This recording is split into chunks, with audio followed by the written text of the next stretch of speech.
President Biden and House Speaker Kevin McCarthy spoke on Monday to continue talks about America's outstanding debt limit. While there's no deal yet, the template for a solution might just be spending cuts. Yahoo Finance's Rick Newman is here to weigh in. That seems to be what the wrangling is about at this point, right? Well, I'm calling them phony spending cuts. I think there are going to be spending cuts as part of the deal. I mean, that is basically what the Republicans are asking for. But will this amount to much? Let's go back and look at the templates for all the other times this has happened. And the one we've been talking about a lot is 2011, of course. So we've been talking about the stock market reaction to that at the time. But I went back and looked at what was the actual legislation then.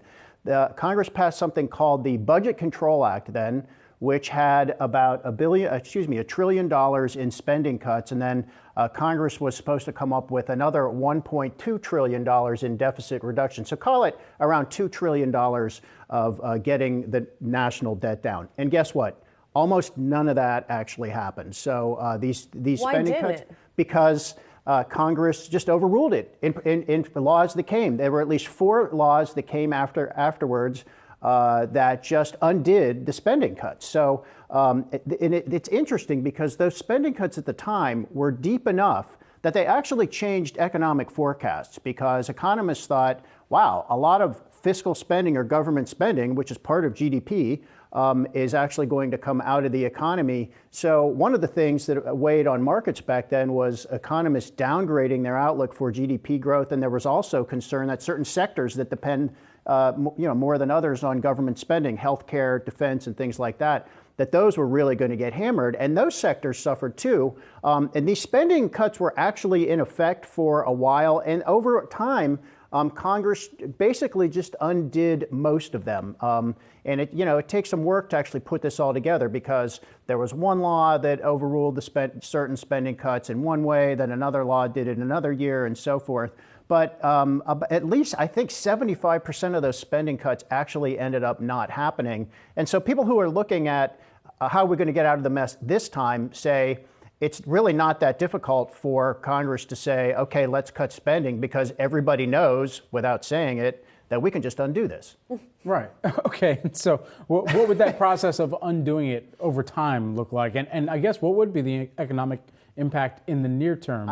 I mean, Congress passes spending bills every year. Yeah. So you just don't abide by the spending limit. This implies that the market is entirely correct to just ignore this whole ridiculousness. Correct.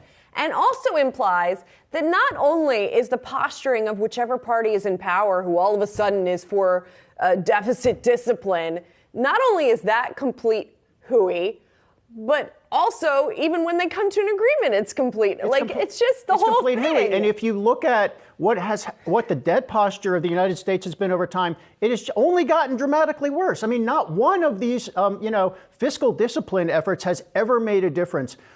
There are some people who say, yes, the Budget Control Act in 2011 actually cut back on spending a little bit. But if and here's another great thing that happened. This is just all a total sham. Okay, I think there should be no debt limit anymore. We've talked about that before. It's a complete sham. Republicans who are now holding up, raising the limit, they're punking America is what's going on here, and they're punking markets. Another thing that happened, just to go back to 2011, is there was all this emergency spending that is not subject to any debt limit. So that was for COVID. No, there's no spending limit for COVID relief. We saw that, $5 trillion in fiscal stimulus. Overseas contingency operations, war on terror, Afghanistan, wherever is that extra funding, not subject to budget limits.